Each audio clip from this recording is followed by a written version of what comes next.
In many ways, this year has been a total disaster. Just when I think things are getting better, something unpredictable throws me for a loop. I feel like the following videos illustrate what 2020 has been like for me. Oh, shit!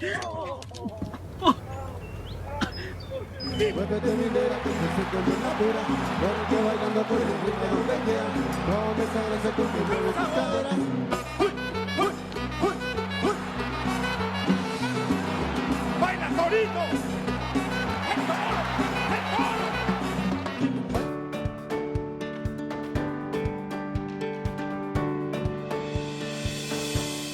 Recently, I have found myself spending time reading through the book of Psalms. Now, for those of you that may not be familiar with this Old Testament book, Psalms is a collection of both poetry and hymns. The fact is, Psalms has been an important part of the lives of God's people throughout the centuries. Even in the New Testament, Paul encouraged believers to speak to one another with psalms and hymns and spiritual songs.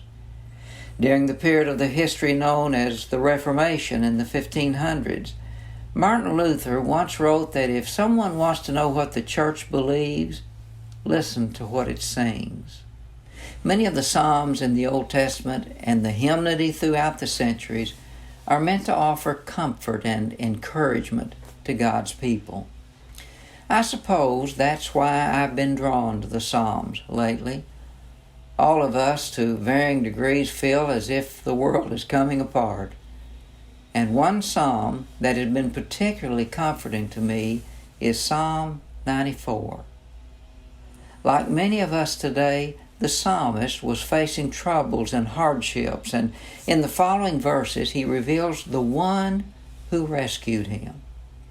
He writes in verses 17 through 19, "Unless the Lord had given me help, I would soon have dwelt in the silence of death.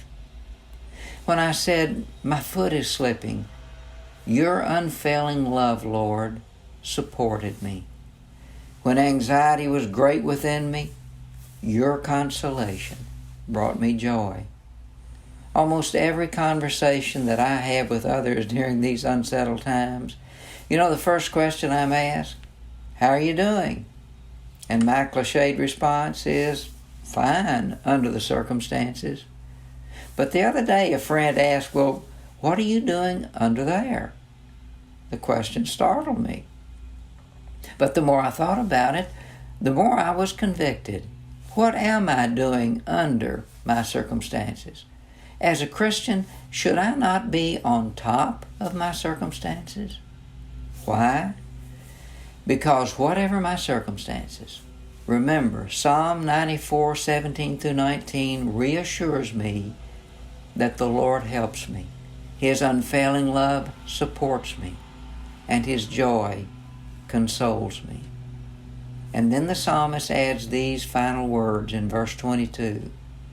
"The Lord has become my fortress, and my God the rock in whom I take refuge." These words of the psalmist calls to mind a hymn written by Martin Luther in 1529 when his life was in daily jeopardy. With confidence, he wrote words that have been sung in churches now for the past 5 centuries. "A mighty fortress is our God, a bulwark never failing. Our helper He, amid the flood of mortal ills, prevailing."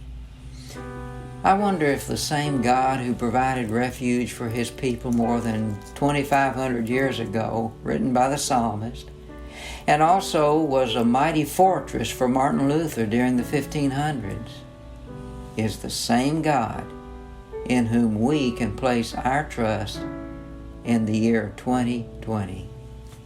That's something to consider.